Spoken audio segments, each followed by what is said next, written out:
India's criminal Hunt show में मैं रमा दीक्षित हमेशा आपको ऐसे क्रिमिनल्स के बारे में बताती आई हूँ जिनके अपराधों ने सबको चौंका दिया था। अब चाहे ये अपराधी वो हो जिसने 5 mm मोटे और 7 इंच लंबे तार से 237 कारों के ताले तोड़ दिए, और वो क्रिमिनल भी आपको याद होगा जिसने 900 मीटर लंबी सुरंग खोदकर एक बैंक लूट लिया था।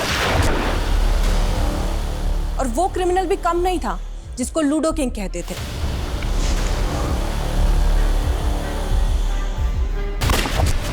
और आज हम हमारे शो पे एक ऐसे ही क्रिमिनल की कहानी सुनाएंगे जिसने सारे देश को हिला के रख दिया था। नमस्कार, मैं रेणुका शाने क्राइम पेट्रोल सतर्क में आप सबका स्वागत करती हूँ। हमारे किसी पसंदीदा टीवी शो का जब फर्स्ट सेगमेंट मिस हो जाए तो हमें उसका रिकैप देखने की बड़ी दिलचस्पी होती है कि पहले क्या हुआ था, तभी आगे देखने की दिलचस्पी कायम रहती है। पर हमारी असल जिंदगी भी एक कहानी ही है जिसका अतीत हम जरूर जानते हैं, लेकिन अंत क्या होगा हमें नहीं पता होता।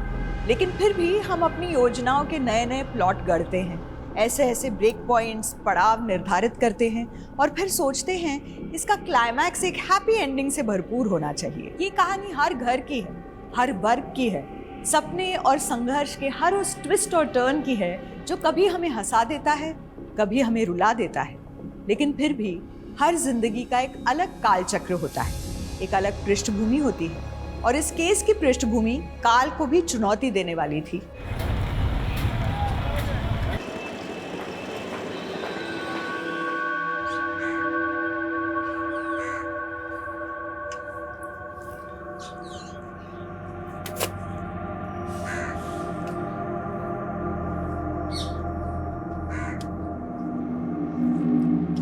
ये तो कुणाल जी है ना, ये यहाँ पोछा लगा रहे हैं। अरे हाँ, ये तो रोज मंदिर आके पोछा लगाते हैं, तभी तो इन पर लक्ष्मी जी का आशीर्वाद है। इतनी बड़ी कंपनी के वाइस प्रेसिडेंट, इतनी बड़ी कोठी और इतने रईस होने के बाद भी इनमें जरा भी घमंड नहीं। इनके तो बच्चे भी काफी होनहार हैं।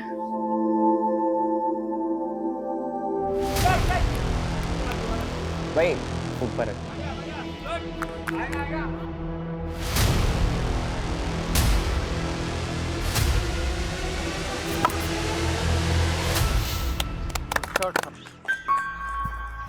Well played Samarth, well played. Thank you sir. तुमने मुझे बहुत इम्प्रेस किया। You are selected in my cricket team. Thank you sir. देखो, ग्राउंड में तो मैंने तुम्हारी स्किल देख ली, लेकिन ग्राउंड के बाद जब भी तुम्हें मौका मिले ना अपनी स्किल दिखाने का, तो मौका मत छोड़ना। Yes sir.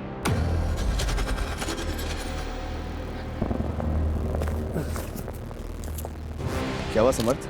सर मैं वॉशरूम जाके आता हूँ, ठीक है? हाँ।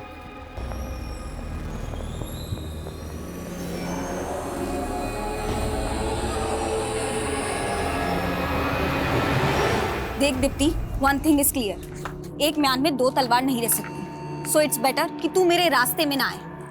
रास्ता नहीं, सीढ़ी। वो सिर्फ मेरे करियर की सीढ़ी है। मैं उस पे बस एक बार चढ़ जाऊँ ना, तो फिर मयान लेके डांस करना I don't mind, you know. देख, तू मुझसे पंगा मत ले, समझी ना? वरना क्या कर लेगी तू मेरा? चलो मैं तुम्हें घर ड्रॉप कर देता हूँ, आओ।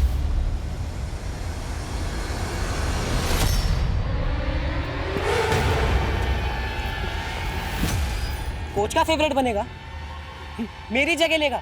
साले एक से एक गुंडे मेरे दोस्त हैं। ऐसा हाल करूंगा ना, पानी भी नहीं मांगेगा। अरे आप मंदिर से घर नहीं आए, नाश्ता कब से तैयार है? रोशनी, वो आज एकादशी है ना, तो मैं सीधा मंदिर से ऑफिस निकल गया। एकादशी आज नहीं, कल है। कल भी है और आज भी, और दोनों ही दिन मेरा उपवास रहेगा। अरे इतने दिन उपवास रखोगे तो आपकी सेहत पर असर आएगा ना।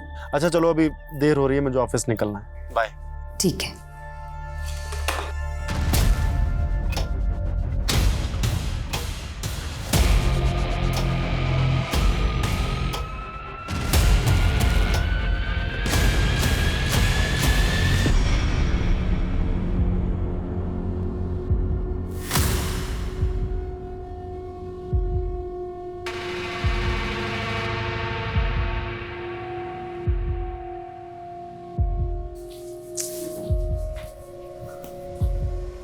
क्या हुआ, इतनी परेशान क्यों दिख रही है?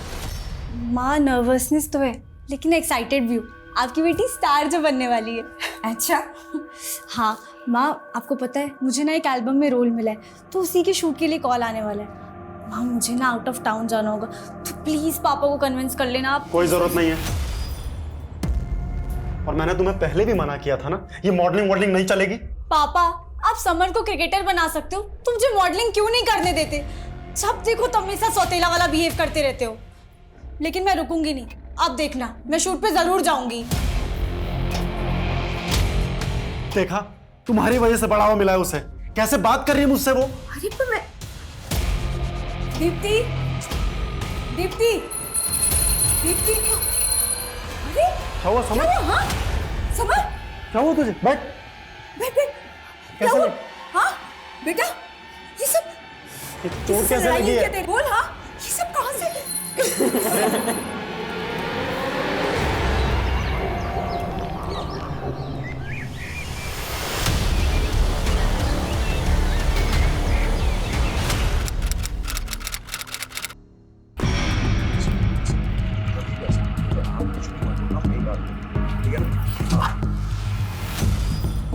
सर, मैंने ही आपको कॉल किया था।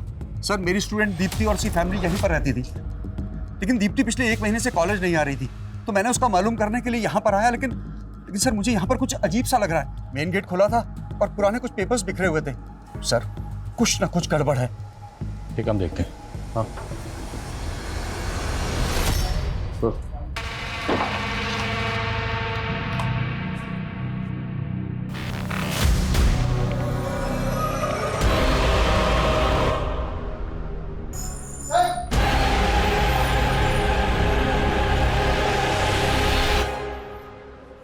सर, एक यहाँ पे भी है।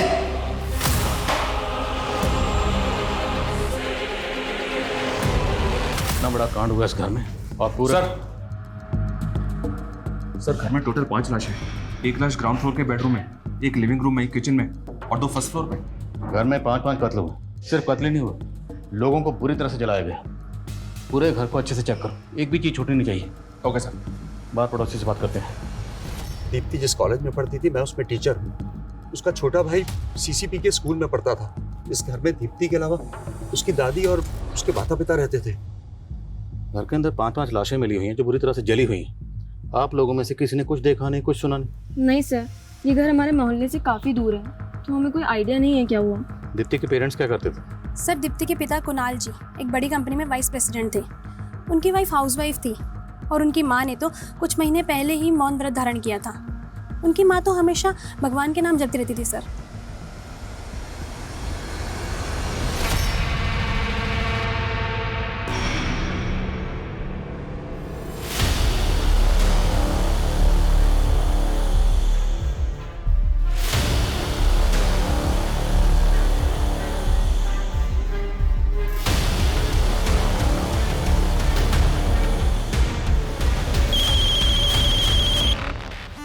हत्यारे की भी आत्मा होती है, उसके रंग ढंग, उसकी भी आदतें होती हैं, जिसे समझना।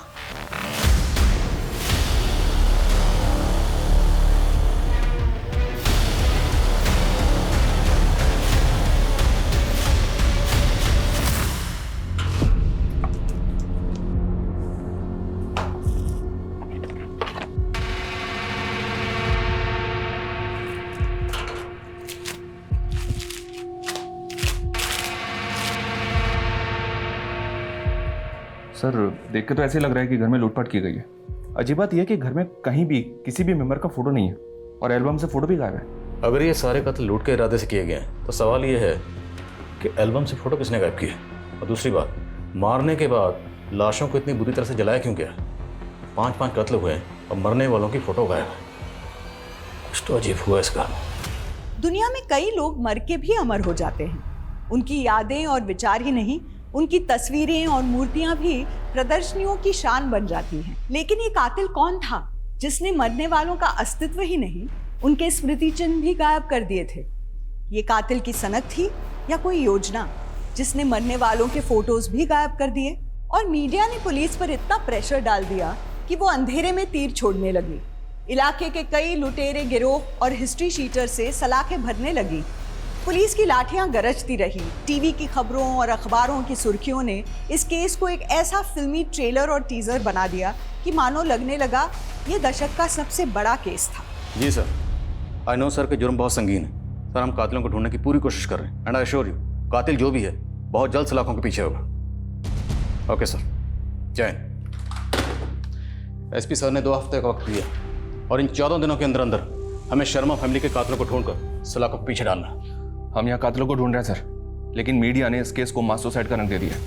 उनके आर्टिकल के मुताबिक शर्मा फैमिली एक धार्मिक फैमिली थी और किसी अंधविश्वास के चलते इन सबने मिलकर आत्महत्या कर ली। और तो और सर, मीडिया इस केस को हैदराबाद वाली फैमिली के केस से भी जोड़ रही है। It's all rubbish. अगर ये सुसाइड है तो सुसाइड करने के बाद कोई खुद को कैसे जला सकता है? फिर भी पता करो, क्या शर्मा फैमिली किसी बाबा या तांत्रिक वांत्रिक के चक्कर में थी? Yes sir. कुणाल किस ऑफिस में काम करता था, कुछ पता चला? जी सर, विश्वा कंस्ट्रक्शन। कुणाल के ऑफिस, दीप्ति के कॉलेज और स्मर्थ के स्कूल, सब जगह पता करो और इनके रिश्तेदारों से मिलो।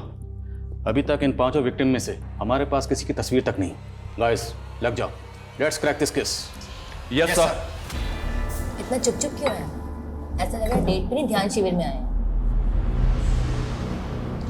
बिंती, मुझे इस रिलेशनशिप में आगे बढ़ने में डर लग रहा है।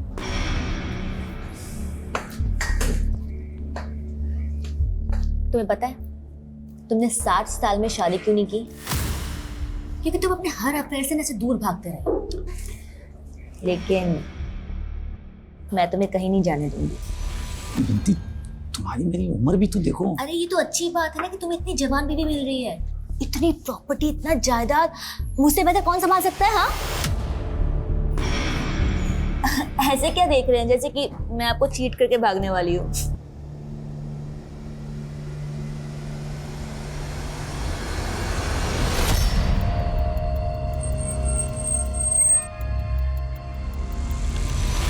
हाँ सर, कुणाल शर्मा हमारी कंपनी के वाइस प्रेसिडेंट थे। मुझे बहुत बुरा लगा जब पता चला कि वो और उनकी फैमिली। कौन होगा जिसने कुणाल और उसकी फैमिली के साथ ऐसा किया? आई मीन कोई झगड़ा या ऑफिस में कोई बिजनेस राइवलरी? नहीं सर, इनफैक्ट उन्होंने तो 3 महीने पहले से ही ऑफिस आना बंद कर दिया था। क्यों? सर करीब 3 महीने पहले एक आदमी ऑफिस आया था। उसका कुणाल सर के साथ बहुत बुरा झगड़ा हुआ था। इशू क्या? कुणाल ने कोई भी पुलिस कंप्लेंट क्यों नहीं की? सर उन्होंने कुछ बताया नहीं। उसके बाद वो कभी ऑफिस नहीं आया। लेकिन करीब 1 हफ्ते बाद वो आदमी फिर ऑफिस आया था और ऑफिस के रिकॉर्ड से कुणाल सर के घर का पता मालूम करना चाहता था, लेकिन हमने उसे एंटरटेन नहीं किया सर। अच्छा, आपके ऑफिस के रिकॉर्ड में कुणाल की कोई तस्वीर होगी? हाँ सर, उनकी जॉइनिंग टाइम की कोई फ़ोटो ज़रूर रिकॉर्ड में होगी। मुझे वो तस्वीर चाहिए। और वो जो 3 महीने पहले आदमी आया था कुणाल से झगड़ा करने, आप उसका स्केच बनवा सकते हैं? सर, कॉलेज रिकॉर्ड्स में दीप्ति का यही फोटो है। दीप्ति और उसकी फैमिली का किसी से कोई झगड़ा हुआ था? सर इस बारे में तो मुझे कुछ नहीं मालूम, लेकिन एक बात है सर, जब दीप्ति कॉलेज नहीं आ रही थी तो मैंने उसकी फ्रेंड नताशा से इस बारे में पूछा था, तो उसने कहा कि शायद दीप्ति और उसके परिवार वाले कहीं घूमने गए होंगे, इसलिए दीप्ति कॉलेज नहीं आ रही। लेकिन उन सबका तो मर्डर हुआ है, तो फिर नताशा ने ऐसा क्यों कहा कि वो लोग घूमने गए? सर मुझे भी बहुत अजीब लगा था। वैसे दोनों की आपस में बनती रही थी। कुछ दिन पहले क्लासरूम में दोनों का झगड़ा भी हुआ था। तो कहाँ थी तू? नहीं, मैं तो यही थी। तू मेरे पापा के कान भर के मेरा पत्ता साफ करना चाहती है? इस झगड़े की वजह क्या थी? ये तो मुझे नहीं मालूम सर, लेकिन हाँ, दीप्ति और नताशा दोनों पढ़ाई के साथ साथ मॉडलिंग में भी अपना किस्मत आजमा रही थी, और दीप्ति के पिताजी को दीप्ति का मॉडलिंग करना बिल्कुल पसंद नहीं था। सर समर्थ हमारी स्कूल टीम का सबसे अच्छा बैट्समैन था, हमारी स्कूल टीम का कैप्टन भी सिलेक्ट हुआ था। लेकिन समर्थ ने स्कूल टूर्नामेंट में हिस्सा नहीं लिया। आपकी टीम का कैप्टन एब्सेंट था और आपने और आपके स्कूल ने ये जानने की कोशिश नहीं की कि... सर एक्चुअली समर्थ ने कुछ टाइम पहले ही अपनी सिक लीव ली थी। क्यों? क्या हुआ था उसको? सर शायद उसे फीवर था, इसलिए आखिर में हमारा स्क्वाड भी चेंज करना पड़ा।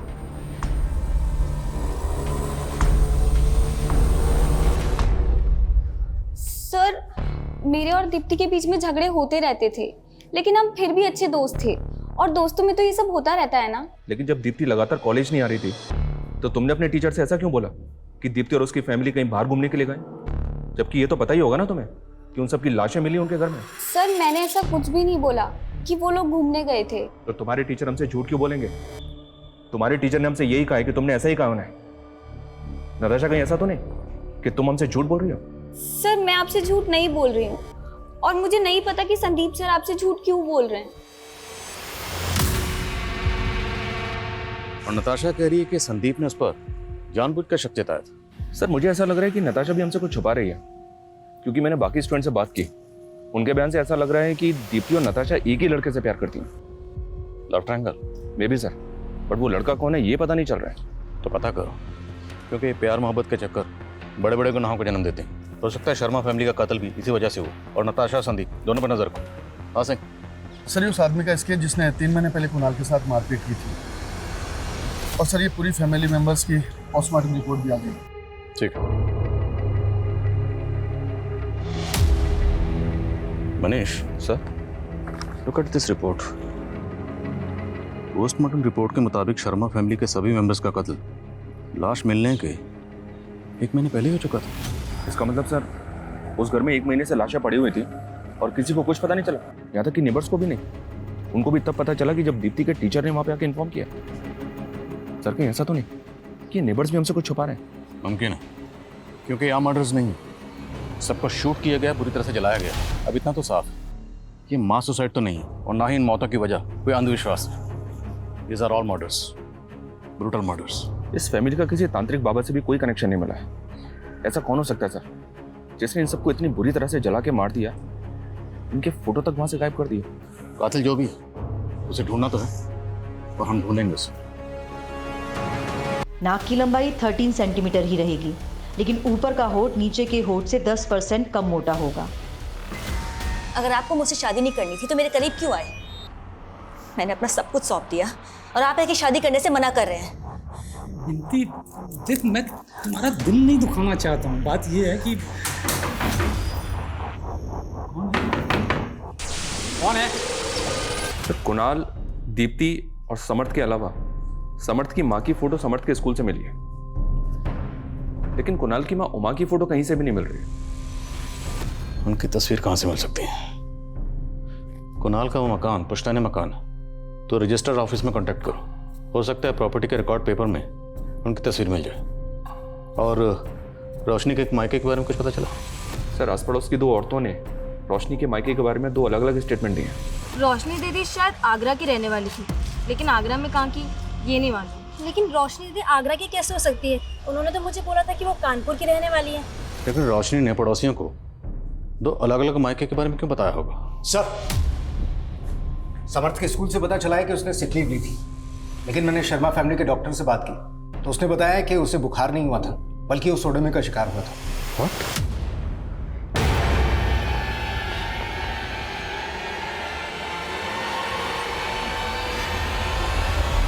और ये किसने किया था? सर फैमिली ने तो डॉक्टर को कुछ नहीं बताया था। जाहिर सी बात है, ये घिनौनी हरकत समर्थ के फ्रेंड सर्कल या स्कूल में से किसी ने की होगी। एक एक से ठीक से पूछताछ करो। सर तुम घर जाओ, कहीं तुम्हारे पापा को फिर से मालूम पड़ गया तो वो। मैं उनसे डरती नहीं हूँ और आपको भी डरना नहीं चाहिए। एक काम कीजिए, उठिए, पुलिस स्टेशन चलते हैं, उनके खिलाफ कंप्लेंट फाइल करेंगे। उठिए। क्या? मैं तुम्हारी मुसीबतें नहीं बढ़ाना चाहता। ये मुसीबतें तब तक खत्म नहीं होंगी जब तक हम शादी नहीं कर लेते। शादी? इतना सब कुछ होने के बाद भी? हाँ, मैं आप ही से शादी करूंगी, वरना मरना मंजूर है मुझे। कर लूंगी शादी, मैं आप ही से करूंगी। हाँ। क्या बात है? क्या पूछना चाहते हैं आप मेरे बेटे से? प्लीज हमें बच्चे से बात करने दीजिए। रोहन, हमें पता चला कि तुमने समर्थ के खिलाफ कंप्लेंट करवाई थी कि उसने हॉकी मार के तुम्हारी टांग तोड़ दी थी। हाँ सर, उसने मेरी टांग तोड़ी थी ताकि मैं इंजर्ड हो जाऊं और वो मेरी जगह टीम का कैप्टन बन जाए। और फिर तुमने उसके साथ में क्या किया कि वो स्कूल के टूर्नामेंट में खेल ही नहीं पाया? सर मैंने कुछ भी नहीं किया। समर्थ सोडोमी का शिकार हुआ है। अगर हमें पता चला कि तुमने उसके साथ में ये क्या बोल रहे हो आप? मेरा बेटा ऐसा नहीं है। सर मैं सच बोल रहा हूँ, मैंने कुछ भी नहीं करा समर्थ के साथ।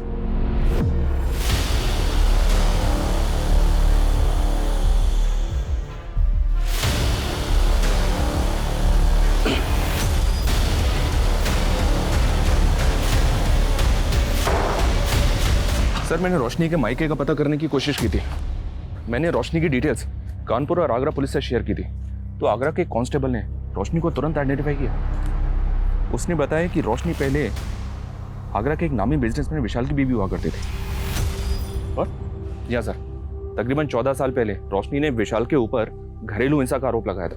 दोनों में डिवोर्स हो गया और उसके बाद रोशनी ने कुणाल से शादी कर ली। रोशनी और विशाल का डिवोर्स हुआ 14 साल पहले, और स्कूल रिकॉर्ड्स के मुताबिक दीप्ति की उम्र है 16 से 17 साल। मतलब दीप्ति कुणाल और रोशनी की बेटी तो नहीं? राइट सर, दीप्ति विशाल की बेटी थी और ये कुणाल विशाल का बिजनेस पार्टनर भी हुआ करता था। और चौंकाने वाली बात यह सर कि आगरा पुलिस का कहना है कि कुणाल विशाल के बिजनेस के साथ साथ उसकी बीवी और उसकी बेटी को भी भगा ले गया। इस लिहाज से तो विशाल का स्ट्रॉन्ग मोटिव है सर। तुम कह रहे हो कि 14 साल बाद इस विशाल ने कुणाल और रोशनी से बदला लिया? तो स्केच वाला आदमी कौन था? इस विशाल के बारे में सब कुछ पता करो। Okay sir.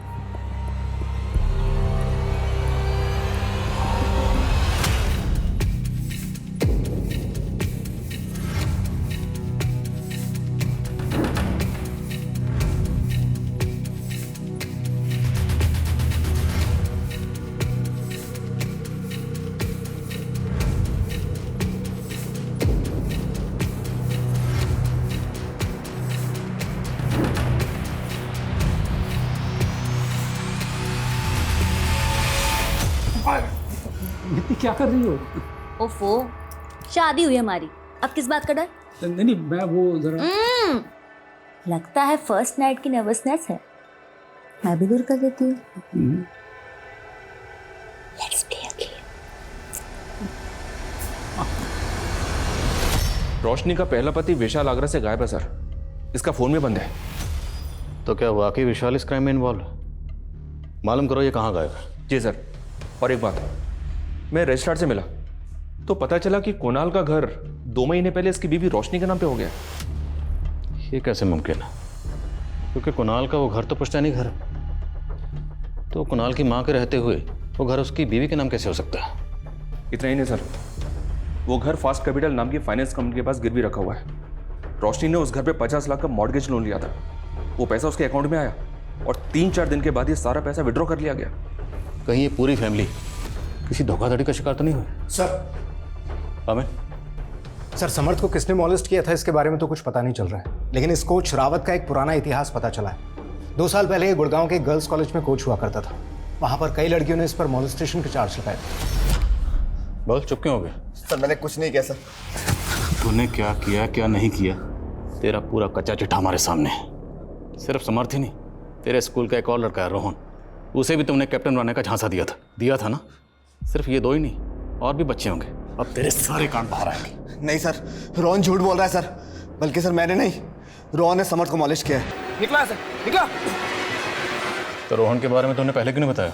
सर वो रोहन का बाप बहुत पावरफुल है सर। सर वो समर्थ पे तब से खुंदक खा के बैठा है जब समर्थ ने रोहन की टांग तोड़ी थी।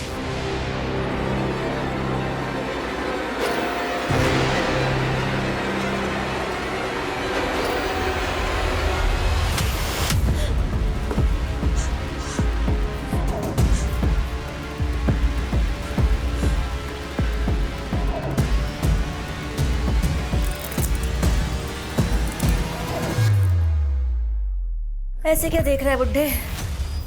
तूने मुझे पहचानने में ना गलती कर दी। अब एक काम कर, अपनी सारी धन दौलत और प्रॉपर्टी ना मेरे नाम पे कर दे, वरना मैं तुझे के चार्जेस में फंसा दूंगा। इतना बड़ा धोखा मेरे साथ। इसे तो हार्ट अटैक आ गया, अब क्या करें इसका? हॉस्पिटल लेके चलते हैं, चलो चलो। मुझे पता चला कि आप मुझे आगरा में ढूंढ रहे हैं। मैं लखनऊ गया हुआ था किसी काम से। बताइए क्या बात है? रोशनी आपकी बीवी थी? मुझे पता है कि आप क्या जानना चाहते हैं। हाँ, मैं रोशनी से नफरत करता था, और केवल रोशनी से ही नहीं, कुणाल से भी नफरत करता था। कुणाल और रोशनी के साथ मेरी बेटी दीप्ति भी रहती थी। मैं अपनी बेटी को क्यों मारूंगा? और दीप्ति को खोकर मैं पहले से ही सत्ते में था। उस रोशनी ने मेरी बेटी को मुझसे छीन लिया। इन पिछले 14 सालों में आप कभी भी अपनी बेटी दीप्ति से मिले थे? दीप्ति से तो क्या, मैं कुणाल और रोशनी से भी इन 14 सालों में कभी नहीं मिला, और मुझे तो ये भी नहीं पता था कि वो लोग रहते कहाँ पर हैं। एग्जैक्टली। यही पता करने के लिए तो इस आदमी को भेजा था कुणाल के ऑफिस में। इनफ इंस्पेक्टर, अगर आपके पास कोई सबूत हो ना तो मुझसे बात कीजिएगा। मेरा किसी क्राइम में कोई इन्वॉल्वमेंट नहीं है। फिलहाल जा सकते हो, लेकिन याद रखना गायब होने की गलती मत करना, वरना पछताओगे। नजर रखो इस पे। शर्मा फैमिली का कत्ल 8 बोर की पिस्टल से हुआ था। पता करो इसके जानने वालों में कौन ऐसा है जिसे 8 बोर की पिस्टल प्रोवाइड करवा सकता है। सर,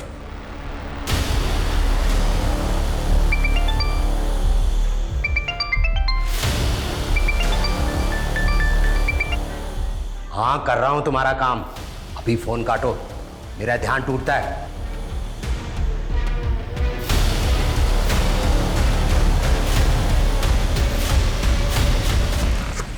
ये फाइल अभी भिजवा दो। सर, सतीश जोगी नाम है इसका।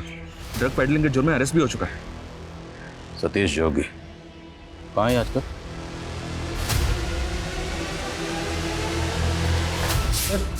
सर मैंने कुछ नहीं किया सर। तूने कुछ नहीं किया? हाँ, तो तू कुणाल के ऑफिस में जाकर उसे धमकाता क्यों था? उसके साथ झगड़ा क्यों करता था? और तू कुणाल का एड्रेस क्यों पता कर रहा था? क्या नफरत थी तेरी उससे? कोई नफरत नहीं थी सर मेरी उससे। कुणाल एक इवेंट ऑर्गेनाइज वाली कंपनी शुरू करने वाला था, उसमें पैसा इन्वेस्ट किया था मैंने, मेरा शेयर लगा था उसमें। लेकिन फिर ड्रग के केस में मैं अंदर चला गया और बाहर आने पर कुणाल मुझसे पल्ला झाड़ने लगा। देख सतीश, अगर मुझे पहले पता होता ना कि तू गलत धंधा करता था तो मैं कभी भी तुझसे उस कंपनी में इन्वेस्ट नहीं करवाता। और वैसे भी तेरे अंदर होते ही मैंने उस इवेंट कंपनी को स्टार्ट करने का आइडिया ड्रॉप कर दिया था। अरे लेकिन पैसा तो मैंने लगाया ना उस कंपनी में, वो कौन देगा?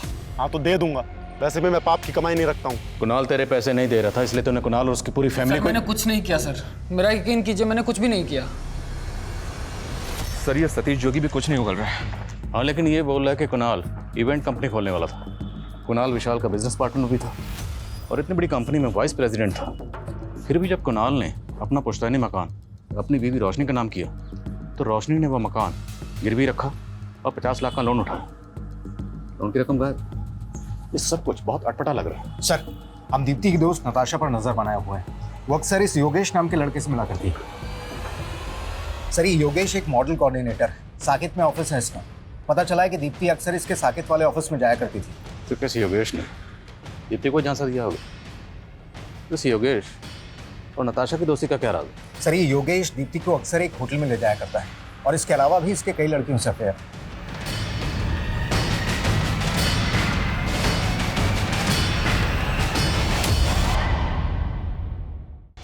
सर मैं मानता हूं कि मैंने दीप्ति को एक मॉडलिंग असाइनमेंट दिलवाया था, लेकिन उसकी पूरी फैमिली मारी गई तो इसमें मेरा क्या कसूर है सर? तो क्या करता है सब पता कर लिया हमने।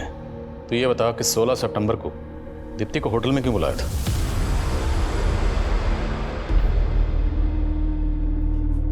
लो ड्रिंक लो और आराम से बैठो, डायरेक्टर साहब आते ही होंगे अभी। मैं देखता हूँ। क्या कर रहा है मेरी बेटी के साथ? कौन है? पापा। चुप कर तू। तो जानते नहीं ऐसे लड़कों को, मैं अच्छे से जानता हूँ। बोल, कैमरा कहाँ लगा रखा है? अरे अंकल, बोल। अंकल क्या कर रहे हैं? कैमरा कहाँ लगा रखा है तूने? अरे ऐसा कुछ नहीं है, आपको जरूर कोई गलतफहमी हुई है। गलतफहमी हुई है? होटल के स्टाफ ने सब बता दिया। दीप्ति के फादर कुणाल तुझे अंदर करवाने वाले थे, इसलिए तूने उनकी पूरी फैमिली को। नहीं सर, ऐसा नहीं है। उल्टा सर, दीप्ति के फादर को भी मुझे लेकर गलतफहमी थी। सर, नताशा ने दीप्ति के फादर को वहाँ भेजा था उसे एल्बम से निकलवाने के लिए, ताकि उसका खुद का चांस लग जाए, और इसलिए दोनों के बीच झगड़ा हुआ था सर। कल कहाँ थी तू? नहीं, मैं तो यही थी। तू मेरे पापा के कान भर के मेरा पत्ता साफ करना चाहती है? मैंने कभी ऐसा नहीं। मुझे तो सिर्फ मॉडल से मतलब था। दीप्ति के फादर उसे रोक रहे थे, इसलिए वो रोल में नताशा को दिलवा रहा था। रोल दिलवा रहे थे या? सर, वो अपनी मर्जी से मेरे साथ रिलेशन में थी, लेकिन सर दीप्ति से उसको बहुत चिढ़ थी, और इसके अलावा मुझे कुछ नहीं पता सर, मैं सच कह रहा हूँ।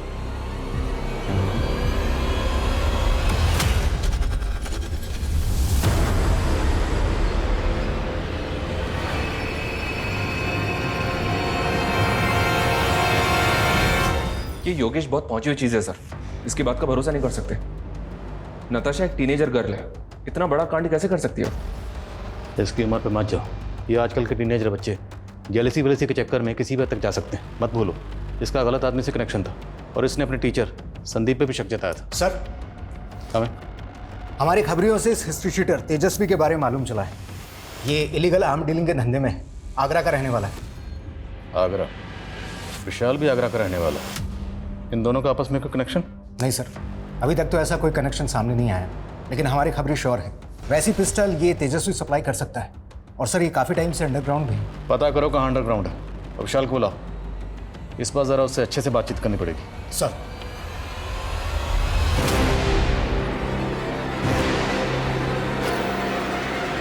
मैं किसी तेजस्वी को नहीं जानता, और अगर वो आगरा का रहने वाला है तो क्या वो मेरा आदमी हो गया? आगरा में आपके कामों की पूरी फहरिस्त है हमारे पास, सारे कारनामे जानते हैं। काम तो प्रॉपर्टी डीलर का है, लेकिन प्रॉपर्टी खाली करवाने के लिए गुंडे भेजते हो ना। कौन से गुंडे? और कोई सबूत है आपके पास? कहाँ है मेरा बेटा? आप लोग मेरे बेटे को उठा के लाए हो ना? क्या बोल रहे हैं? कहाँ है मेरा बेटा? झूठ मत बोलो, मुझे पता है मेरा बेटा। एक मिनट, क्या बोल रहे हैं आप? झूठ मत बोलो, मुझे पता है आराम से अंदर है। आप आराम से बात कीजिए। अंदर क्यों उठा के लाए मेरे बेटे को? क्या हुआ? एक तो गलत तरीके से मेरे बेटे को गायब कर दिया और झूठा रिमांड लेकर के उससे गुनाह कबूल करवाना चाहते हैं। आपको गलत कोई गलतफहमी नहीं हुई है, मुझे पता है मेरा बेटा अंदर है। मैं रुकने वाला नहीं हूँ, मैं मीडिया में जाऊंगा। मैं छोड़ूंगा नहीं किसी को, बता रहा हूँ। मैं छोड़ूंगा नहीं किसी को, मैं मीडिया में जाऊंगा, मैं बता रहा हूँ। पक्का ये ड्रामा कर रहा है, किसी ने अपने बेटे को गायब किया होगा। पता करो रोहन कहाँ। Okay sir.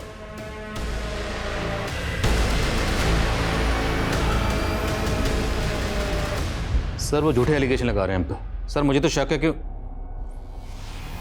Sir sir sir sir please sir please मुझे 1 हफ्ते का टाइम दीजिए sir. We are very close sir.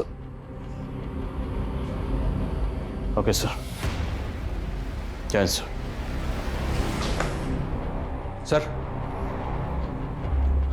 उस रोहन का कहीं पता नहीं चल रहा सर, पता नहीं कहाँ गायब हो गया, और ना ही उस इलीगल आर्म डीलर तेजस्वी का। अब ये केस हमारे हाथ से निकल चुका है।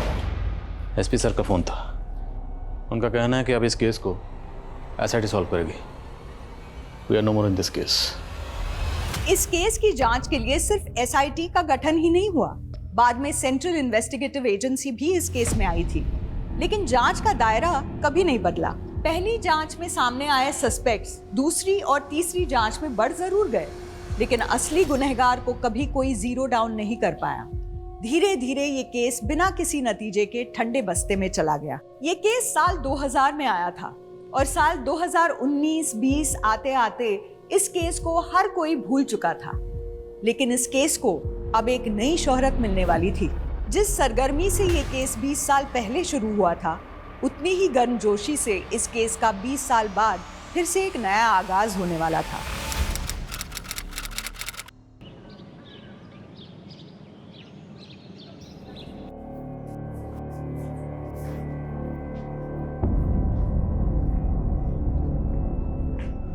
अरे भाई क्या कर रही हो मधु? आपको तो अपनी ड्यूटी से फुर्सत ही नहीं है। हर साल कहते हैं घुमाने लेकर जाएंगे, लेकिन लेके जाते ही नहीं है। इसलिए हमारे पुराने ट्रिप की फोटोज देख रही हूँ। चलो भाई अच्छा ही है कि तुम तो पुरानी यादें संभाल रही हो। 1 minute.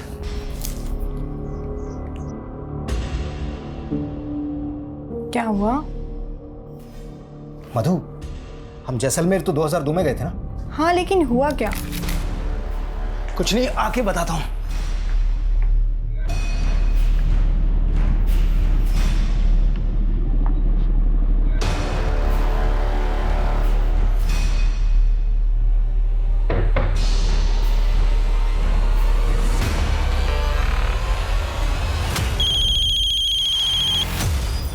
Hello Jain sir. Sir मैं अमर सक्सेना बोल रहा हूँ। हाँ अमर, बड़े सालों बाद फोन किया। सर आपको शर्मा फैमिली वाला वो केस याद है जिसमें 5 फैमिली मेंबर्स को मार के जला दिया गया था? हाँ ऑफ कोर्स याद है। बात क्या है? सर अगर आप उस केस को रीओपन करवा सकते हैं तो प्लीज करवाइए सर, मुझे एक स्ट्रॉन्ग लीड मिला है। ओके।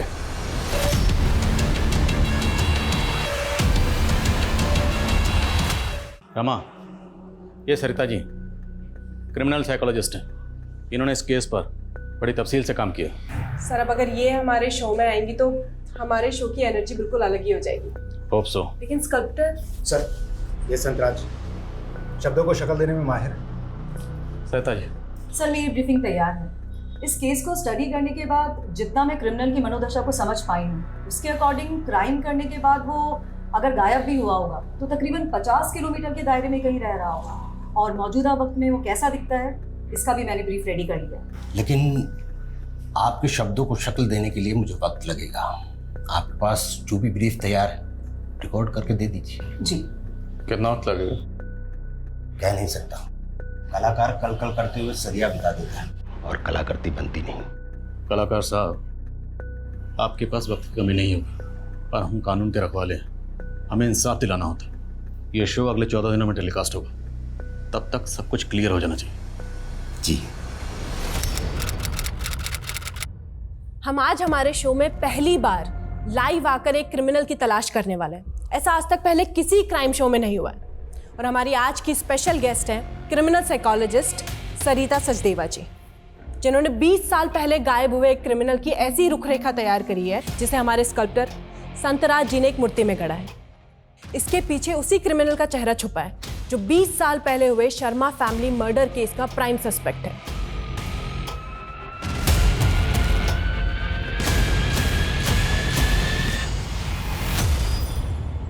एक मिनट, ये अभी पूरा नहीं हुआ है संतराज जी। जैसी इस क्रिमिनल की मनोदशा थी, आज 20 साल के बाद वो अपनी आईसाइट लूज कर चुका होगा। वो स्पेक्स पहनता होगा। नहीं, उस माइंडसेट वाला क्रिमिनल इस तरह का फ्रेम कभी यूज नहीं करेगा। वो ब्लैक थिक फ्रेम यूज करेगा।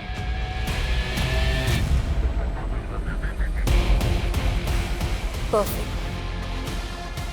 ध्यान से देखिए, यही है वो क्रिमिनल जो शायद आजकल आपके आसपास, आपके गली मोहल्ले या सोसाइटी में या ऑफिस में हो। अगर आपने ऐसे दिखने वाले किसी भी शख्स को कहीं देखा है या जानते हैं तो नीचे दिए गए नंबर पर तुरंत हमें कांटेक्ट कीजिए। हेलो, आपने शो में जिस आदमी की मूर्ति दिखाई है वैसे ही एक आदमी को मैं जानती हूँ।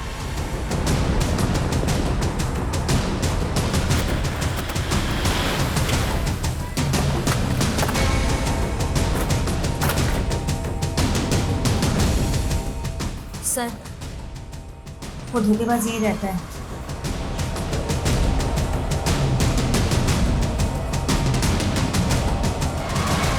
मुकुंद श्रीवास्तव और कुणाल शर्मा, बहुत लंबा इंतजार करवाया तूने।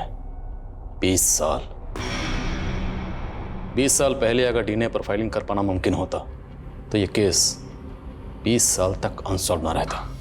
खैर, उन 5 बॉडीज के रिमेन्स आज भी प्रिजर्व करके रखे हुए हैं। उनमें से तुम्हारी माँ उमा जी के डीएनए को तुम्हारे डीएनए से मैच करके देखेंगे, फिर दूध का दूध पानी का पानी हो जाएगा। उम्र के आखिरी पड़ाव में हो। बोलो, सच क्या है? मैं बहुत बड़ा रईस बनना चाहता था। बहुत बड़ी कंपनी में वाइस प्रेसिडेंट होने के बावजूद भी मैं कई बिजनेस करना चाहता था। इसलिए मैं अपना सेविंग्स को कभी स्टॉक मार्केट में इन्वेस्ट कर देता या कभी किसी नए बिजनेस में, लेकिन मेरा पैसा डूबता ही चला गया। बहुत बड़े कर्ज में आ गया मैं।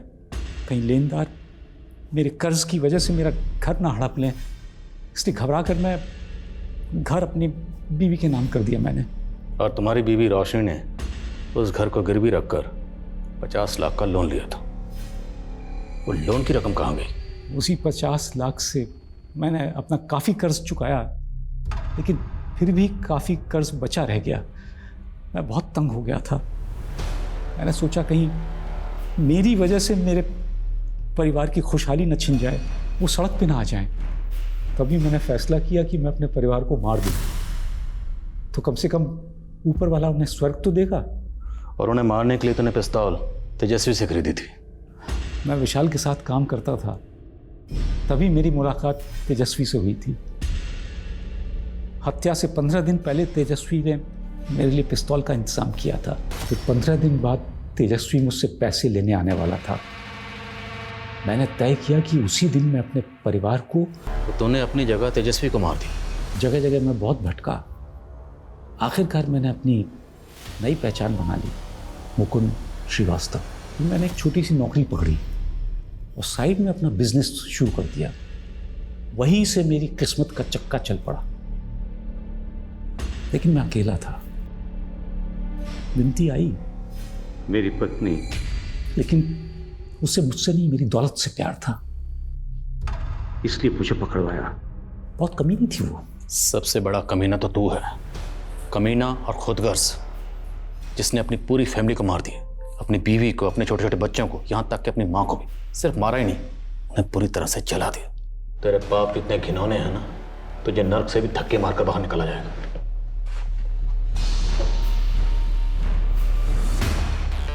क्यों मिलेगा? मुझे भी स्वर्ग मिलेगा, और मैं स्वर्ग जाऊंगा तो वहां मुझे मेरा परिवार मिलेगा, मेरी बीवी, मेरे बच्चे सब मिलेंगे मुझे वहां। क्यों नहीं मिलेंगे? स्वर्ग की कल्पना हो या एक बेहतर जीवन के सपने, हम अक्सर आने वाले कल को अपने आज से बेहतर बनाना चाहते हैं। हर किसी को कुछ न कुछ चाहिए जो उसे मिल नहीं रहा। माना हमें अपनी उम्मीदें हमेशा जिंदा रखनी चाहिए, लेकिन किसी और को नाउम्मीद करके, किसी और की खुशियां रौंद के, उनकी लाशें बिछा के हम कभी किसी कामयाबी की सीढ़ी नहीं चढ़ सकते। गुनाह की अंधी गली में आगे कोई मकाम नहीं होता, सिर्फ डेड एंड होता है। एक अंतहीन सजा होती है और कभी न खत्म होने वाला आत्मविलाप होता है। इन्हीं विचारों के साथ अब मैं रेणुका शाह आपसे विदा लेती हूँ। हम फिर मिलेंगे ऐसी एक कहानी के साथ जो रखेगी आपको सतर्क और जिंदगी को सुरक्षित। तब तक अपना और अपने परिवार का ख्याल रखिए और देखते रहिए क्राइम पेट्रोल सतर्क। जय हिंद।